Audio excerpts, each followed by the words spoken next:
dark of me. I've got to stand, rebuild my ground, find my voice, hear my sound. I can't pour love from an empty well. Gotta heal myself before I can help.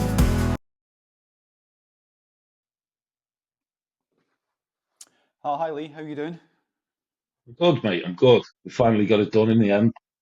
Yeah, definitely. Been trying to catch up with you for a while, and listen, life's busy, and especially what you're doing just now, you're doing your own thing as well with the podcast as well, and that keeps you busy as well as family life and home life. So no, I get it, and I really appreciate your time.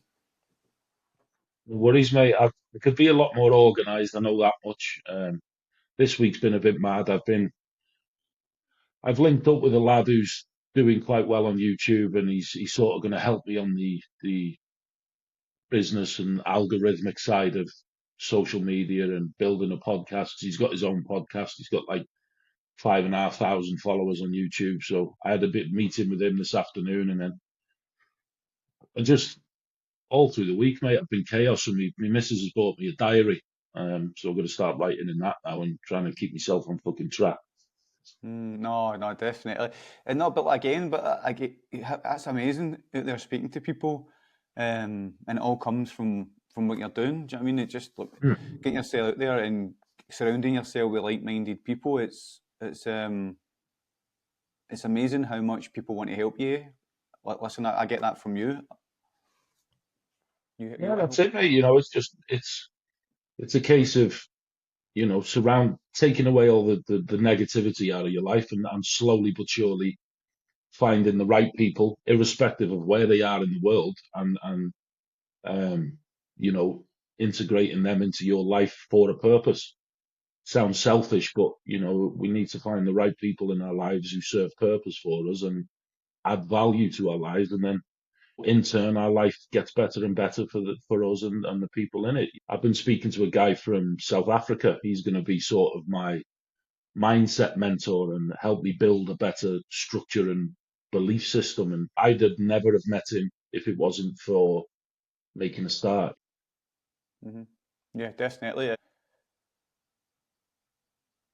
We all have to start somewhere, don't we? We all have to start, because fear gets in the way of a lot of people. Like everyone, because for me as well, it's the passion that's there, but there's also fear. I spoke to you, obviously. We spoke a lot off camera as well, and it can stop you, it can kind of hold you back. But you shouldn't let it, because the message that we're trying to put out there is a lot bigger than our egos. It's bigger than us. Do you know what I mean? So, just talking about the message. What do you feel your message is with your podcast and stuff like that, and your platform? Well, I mean, initially, like fear. The only thing that we fear is the fucking camera, because we're able to have these conversations offline. We're able to have them on a phone or face to face. The only thing we fear is judgment, right? That's the biggest fear of doing something like this, is judgment from people. And the one thing that I've learned fast by doing this, and again, I'm only 6-7 months into this properly. My YouTube channel's at about 380, 400 people, something like that, I think.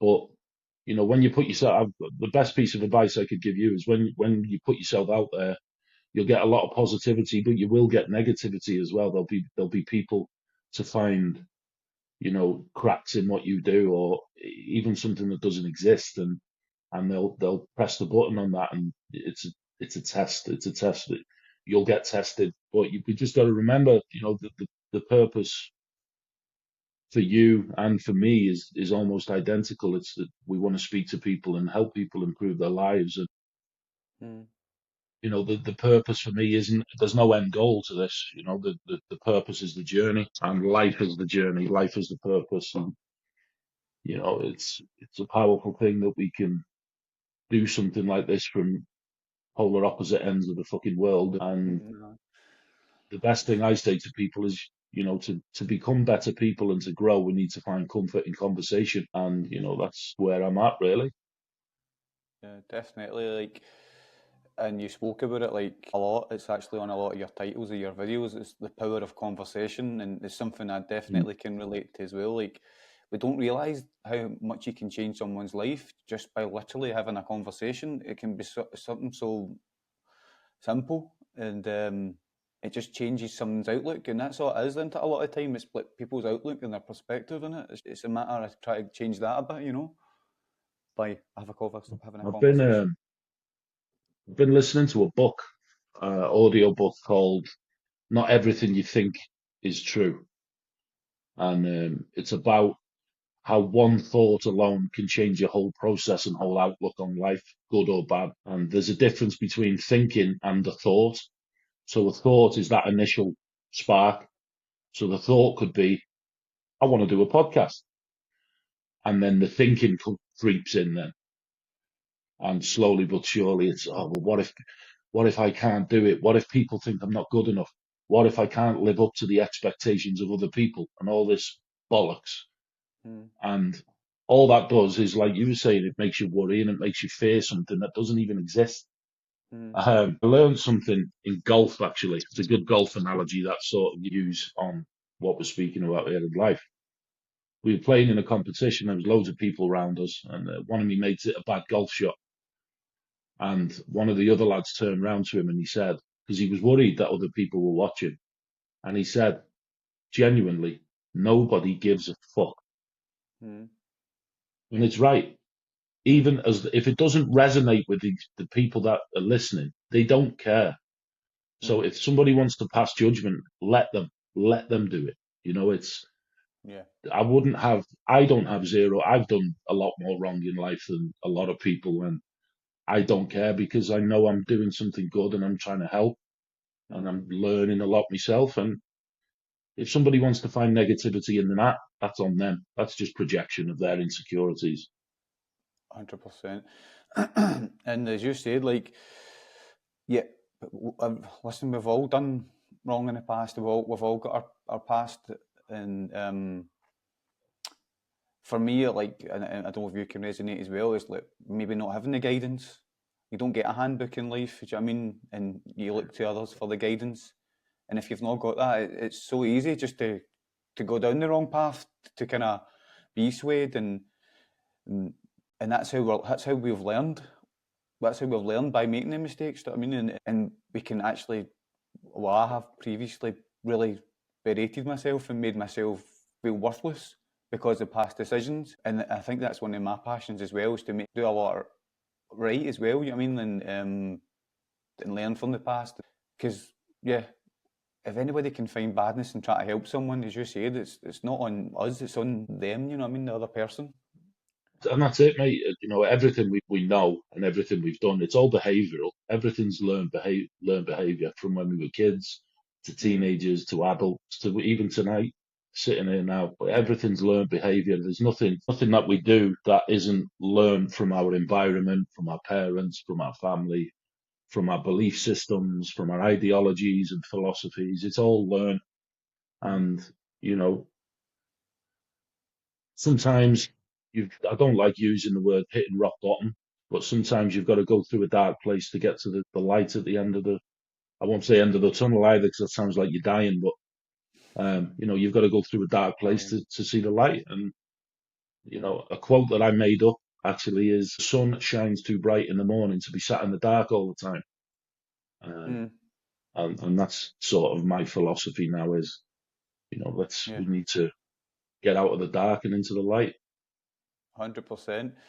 And what I take from that as well is actually like energy and stuff like that, good energy and stuff like that, because for me the sun's energy.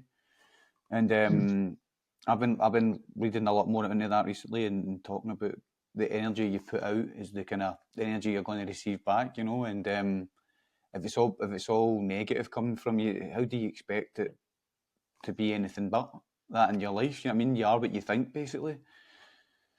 And I've been trying to work on that as well, try to practice gratitude. And as you said there as well, like when you're in that dark place and stuff like that, and then and anything's better than that, if you know what I mean. So, like, as you said, like this rock bottom, I know what you're meaning, you don't really want to say that, but sometimes you need to have the lows to appreciate the highs, you know what I mean? Yeah, definitely. You know, as Rocky says, you know, life's not all sunshine and rainbows. Mm. Life's hard. Life's very fucking hard for everybody. And, you know, we're all going to experience difficult times and sad times. You know, people we love Mm. die. We lose them in one way, shape, or another. It's Mm. hard. Life's tough. And, you know, it's how we react that gives us definition to who we are. I reacted wrong so many times over the years. It's only now, especially since I met my girlfriend 2 years ago, it's only now that I'm really coming to understand everything I do is based on my choices. I can't blame nobody but myself for anything that I do. Yeah. And it's learning to be at peace with that and understand what that actually means. And I think the more we can educate ourselves, the better we can live. Definitely. A couple of points I want to say there. As you said there about getting older and being an adult, it's hard because, like, when I was younger, that's always I wanted to be. I can't wait till I'm older and I can make my own decisions. But it's difficult. Nobody tells you as a kid how difficult and how hard it is to be an adult. You've got so much responsibilities. You've got to look out for yourself. And then kids come along, and then you've got that added responsibility. Listen, as much as it's amazing, but it is. It's hard. There's a lot of pressure to it, and also obviously a lot of great stuff come from it as well. But it's difficult being an adult, 100%. I can't remember what I was watching. I think it was something on Ricky Gervais, but he said something like, we spend all our childhood wishing we were grown up. And when we're grown up, we wish we were young again. Mm. And again, another part of that is being present. You've got to understand that being present is the only way to live. I look at depression as living in the past, and anxiety is living in the worrying about the future. That's the way I see the depression and anxiety. And, you know, being able to live in the present is the happiest type of life that you could live, I believe.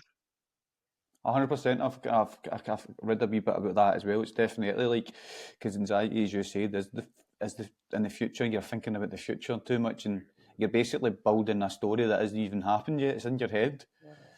Yeah, I've never heard of that before, but depression in the past. So, but yeah, that's a good analogy, a good way of thinking about it. It's like, yeah, because like to live in the moment is to live, eh? Because like tomorrow doesn't even exist, and yesterday's gone. It's That's real.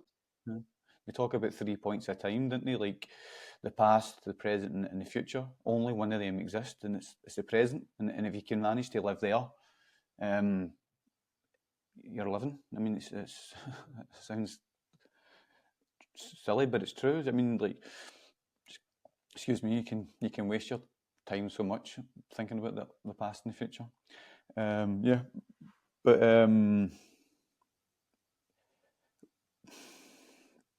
I just I get so frustrated at the time that I've wasted. You know, that's my biggest thing. Like I'm thinking, why have I wasted so much time? And then I get to the point where I'm like, right, I'm not wasting any more time. What are you doing? Can you relate to What that? frustrates you? What frustrates you about it? Because I feel like I'm not in control. Like it's overbearing a wee bit. But you're definitely not in control of the past. Nah, definitely not. That's a fact. You know, you're definitely not in control of the past. But you've just answered your own question, haven't you? You're in control now. Yeah, yeah. These decisions I make now are the ones. Yeah, yeah, definitely. So Percent. to be frustrated is a waste of time. You know. Yeah, I agree. Definitely. And again, it's like you don't want to waste time, and something you can appreciate as well is as I've got older as well, you start like realizing how important your time is.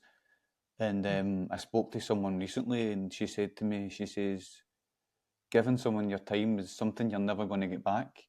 To give someone your time is giving someone part of your life, and it was quite powerful for me. That was quite like wow. You know what I mean? You're actually spending your time with them and ultimately giving them your life. Very important. Very important.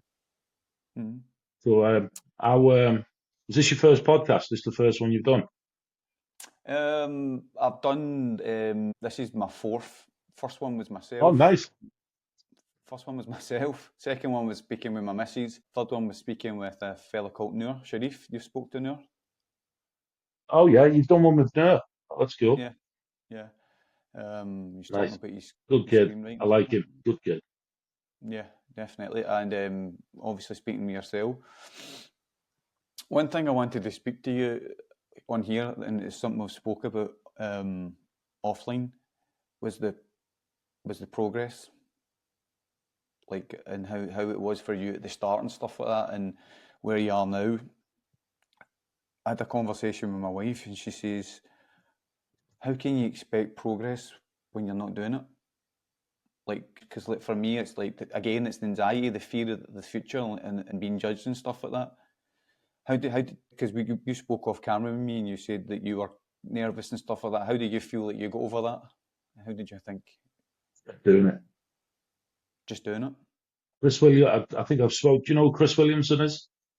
Yeah, the podcast, yeah. Yeah. So I'll find it and send you the conversation that he has. And the quote. It's along these lines. He says, "Talking about the thing isn't doing the thing. Thinking about the thing isn't doing the thing. Writing the thing down isn't doing the thing. Planning the thing isn't doing the thing. The only way to do the thing is by doing the thing." And it's true, you know. How do you get over it? By doing it. Mm.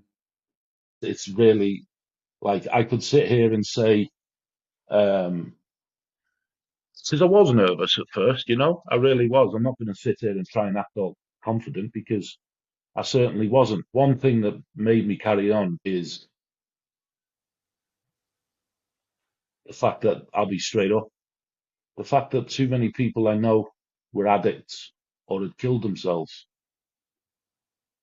And that was a driving factor for me because even though I was nervous, these conversations need to be had, especially, no, I'm not going to say especially in North Wales, all around the world, because we only hear the voices of the popular, you know, we only hear the voices of famous people, whether that be social media influencers, actors, musicians, politicians, whatever. You don't hear the voice of the commoner like me, like you. You don't hear the voice of the everyday working person. Don't get me wrong, a lot of famous people started in a far more inferior place than what they are now. But I'm talking about now, not then, but I'm talking about the current struggle because mental health is a massive pandemic globally now at the moment, especially since COVID. It's a pandemic in itself.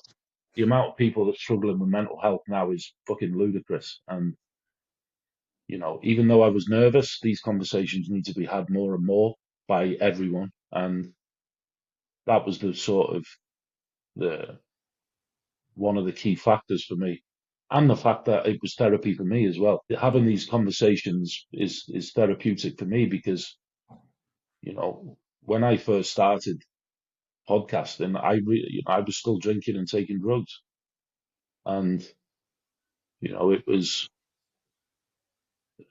didn't fix me, but it was helping, and yeah, they were the reasons why I just kept on going. There's no way I'm ever going to stop, even if it doesn't make business as what I'd like it to be. Even if I don't become a successful podcaster, I'll carry on doing them because they help me and they're therapeutic. And every time I speak to somebody new, I take something away from it and I learn something new from it. So why not? I mean, we speak to loads of people on WhatsApp, on text messages, phone calls. So why not do this? If anything, it's beneficial for me.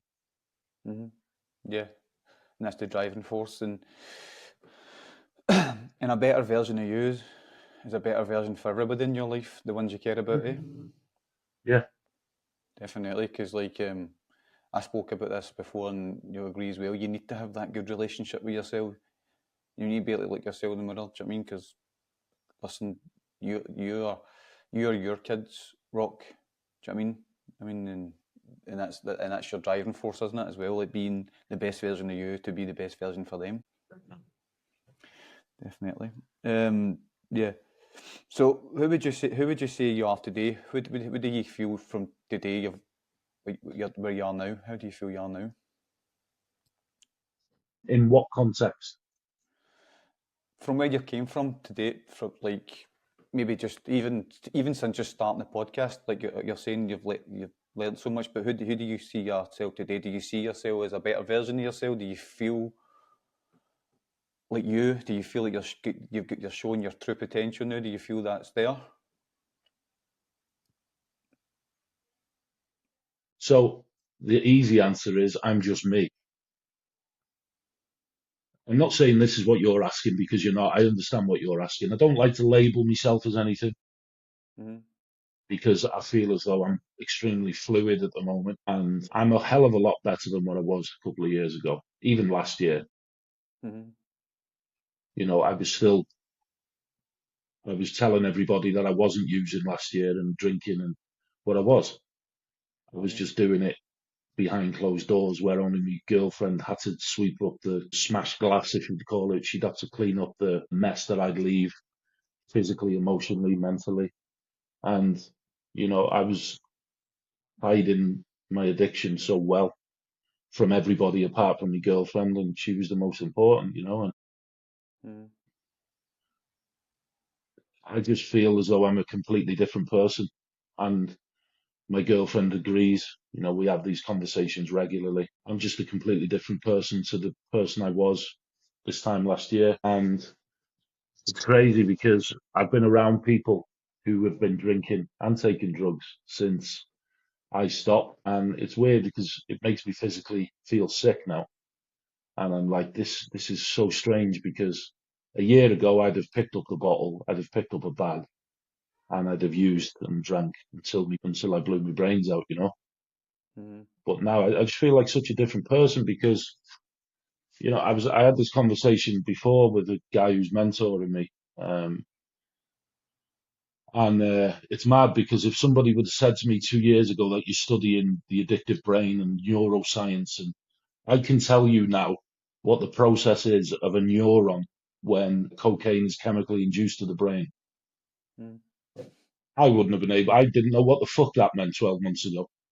Now I do, you Yeah. know, so it's people worry about what we can do in a lifetime, but I don't think we realize just how much you could do in a day or a week Yeah. or a month, you know. And that's the bit about staying present is that since Christmas this year alone, I've studied neurolinguistics, I've studied neuroscience. I understand what addiction is. My perception of it is addiction is a psychological and emotional response to human suffering. That's how I describe it now.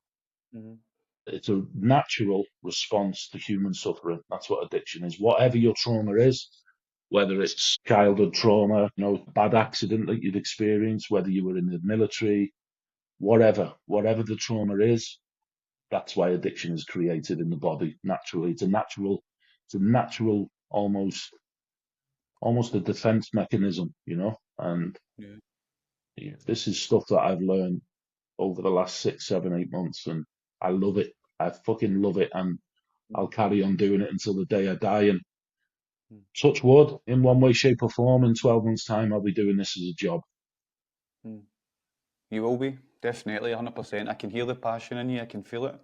You're inspiringly. You can, and you're growing as well, which is good. The point I was getting at as well was like you were saying there, like the last couple of years ago, you can see the difference, and you mentioned that you touched on it there about what a difference a day can make.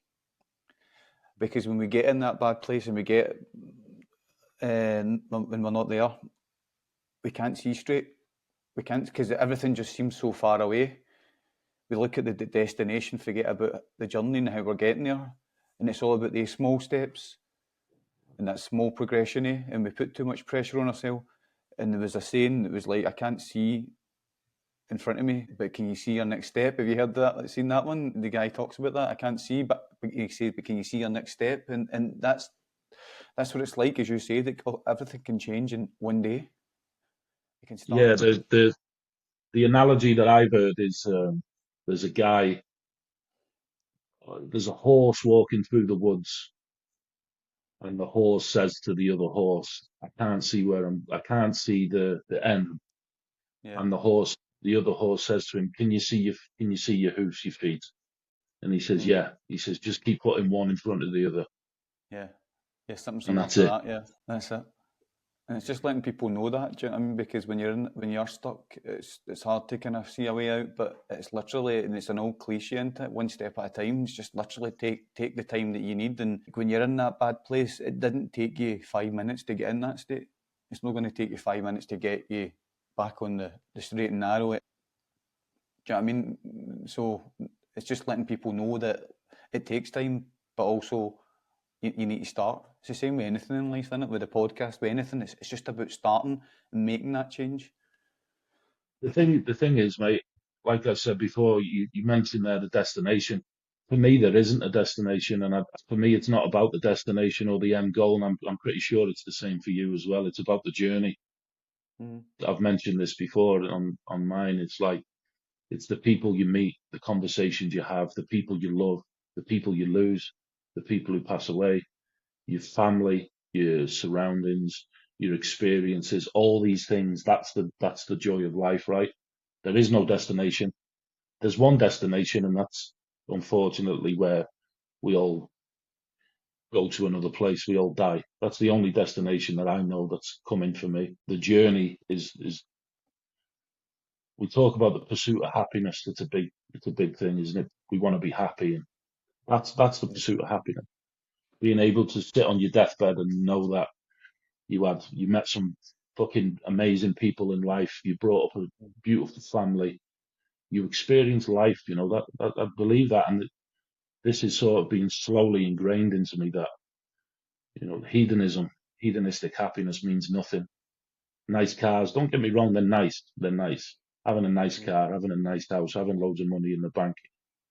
It's nice, I'd imagine, but it means nothing. It means nothing when you're on your deathbed. Nothing. Yeah, we should had that conversation before. We said that not one person is asked for a picture of their bank balance when they're on their deathbed. I mean, they want to be surrounded by loved ones and people that mean a lot to them and matter. Yeah, because for me, riches comes in different forms. It's not just about the financial side; it's about the fulfillment. And part of riches for me is doing stuff like this. I mean, reaching out to others, trying to help others, having that passion. That's a riches for me, and being able to do those type of things, And I imagine that's something that's very relatable for yourself as well. Yeah, I mean, don't get me wrong. Everybody would like to have more money in the bank, and I'm not. I'm included in that, But I've worked in the same job now for 10 years, and I earn good money. I earn really good money, but I fucking hate the job. And everything that's happening and happened to me, it's just making me realise that I'm 37, I'm nearly 38, and I know I only look 25, but I feel about 70, mate. But life's not getting any longer, and it's getting shorter, and I feel like I found my passion by doing this and with the addiction and mental health and stuff, and I want to do something with it. I want to look back when I'm retired and go, yeah, you did good there. You enjoyed that. It was a good innings. Definitely. So if that allows me to make a living out of it, and there seems to be a stigma around helping people in addiction and recovery and creating a business out of it, almost like you're trying to monetize people's suffering. But that's not the case, because psychologists get paid, trauma therapists get paid. And my girlfriend, I was speaking to my girlfriend about it the other day, because I seen a guy commenting on social media saying that he's got a big issue with drug and alcohol and recovery coaches. And my girlfriend said, well, he paid for his addiction. Why can't he pay for a recovery as well? And I agree with that, and don't get me wrong, it's horses for courses, and people will go down whatever route they want, whether that be 12 steps, whatever. There's loads. There's ABRT, IFS. There's all sorts of addiction and recovery services available. But I'm trying to learn every one of them and integrate it all together and provide a service in North Wales, because you've only got to drive around where I live and you'll see the state of the place, and all the teenagers and the younger generation are all addicted to ketamine or cocaine. There's heroin addicts everywhere. It's just rife, and the services are poor. So, if I can make a living off doing something that I love to do, then I don't see any problem with that. No, definitely. Listen, we want to help. That's pretty obvious. It's there. It's in us. We've had our own sufferings, and we want it to be for something as well. We want to have to help others, not to kind of go through the same. And we need to support our families. It's as simple as that. Nothing is handed in life for free. And as you said, and I loved that was amazing. Paid for your addiction. Why can't you pay for your recovery? Why can't you pay for your recovery? Why, if it's recovery, why can that's money well spent rather than another way? So yeah, I don't see any problem in that. Sorry, Lee. We're saying it makes sense, when at one point I was spending £1,000 a week, and if why would I not be able to then spend £100 a week on my own recovery to show, I guarantee you, if nothing was free, people they'd either pay for it. You'd show that, because I was reading a stat the other day, because I've got quite a lot of friends in 12-step recovery, and they love it, and it serves them a purpose, and brilliant, because I'm an advocate for recovery, not just a certain process. If you recover, brilliant. And I googled how many people break free of an addiction without a 12-step program, because, like I said, the friends that I've made, they're big advocates of 12 steps, and they see 12 steps as the only possibility. And in America alone, 75% of people who broke free of an addiction didn't use 12 steps. So I was quite shocked at that number, because it's a massive amount of people. But it just goes to show, and also I think it was about 35% of people who do go to 12 steps relapse. And again, that's not what I want to be able to help people really actually kill their addiction, so they're no longer an addict. And I believe that's possible. Yeah, definitely.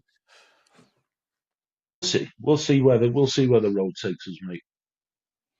For me, and I've heard you mention this as well, the biggest part I want to stop any addiction is the want. You've got to want it. There's got to come a point where you go, I can't live my life like this anymore. I can't live with this pain, because when addiction, there's so much. Obviously, it's affecting you, but it's so much pain on you. It's mentally draining. It's everything. It's the hiding. It's everything, and it just gets too much. And for me, it's just the want. You need to want to break free from it, and that's the first step for me. And then whatever other help after that, who cares what it is? Who cares what the recovery is? Recovery is recovery for me, and that's it. Totally agree, mate. Yeah, so you were saying there, you were just kind of stepping into it. Actually, the next question was going to be your future. You're saying the next year you want to be doing this full time? I'd love to. I really would love to be able to do some, in some way, shape, or form. I'm working on it at the moment. I don't know how it looks yet. I know that I've got to do a lot of training and educating myself, which I'm doing. I know there's a lot more of that to do as yet. I'd love to be, in some form of addiction, trauma, and recovery. I don't like using the word coaching, because it sounds like coaching a football team, but like a profession, being able to in some form of profession, own my own business, or running a harm reduction business or process, or something along those lines. I'd really, really like to go into public speaking. I'm actually trying to organise an event in Chester, the city just on the other side of the English border, around addiction, mental health, and recovery towards Christmas time. I'm trying to organise that. Yeah, and I'm going to try and, if it works, if it takes off, I'm going to try and take it round the UK if possible, if it's a possibility. But like we said, the only way to do the thing is by doing the thing, right? So let's give it a go. It's not if then, is it? It's when. It's when it does. 100%. Lee, I hope it does, because listen, mate, you're an inspiration. The fact that you can, Thank you, mate. the fact that you can come out and you can talk and you can open up and you can allow yourself to be vulnerable. It's amazing, and it inspires me. And having this chat is only going to inspire me even more and allow me to continue to do what I'm doing. Because I spoke about earlier. Because I spoke about earlier, you're giving your time and you're giving me part of your life, and I appreciate it, mate. I really do. Whenever you want, mate. Listen, we're on this journey, mate. Let's check in. I mean, I'm more than happy to support as best I can, and as a podcast community in the mental health community, I've found that people only ever want to help. So let's just help each other. Let's continue to be human and show good humanity to everybody, and just help each other. That's it, mate. That's the beauty of life. That's the beauty of life. Listen, mate, I'm finished there. I'm quite happy with our chat. I loved it, and as I said, you've inspired me, and thanks for your time. I appreciate it. No problem, brother. Whenever you want to do it, we can do it. No problem. Amazing. Thanks, Lee. Nice one, mate. Enjoyed it. Okay. I'll catch you later. Ciao, mate.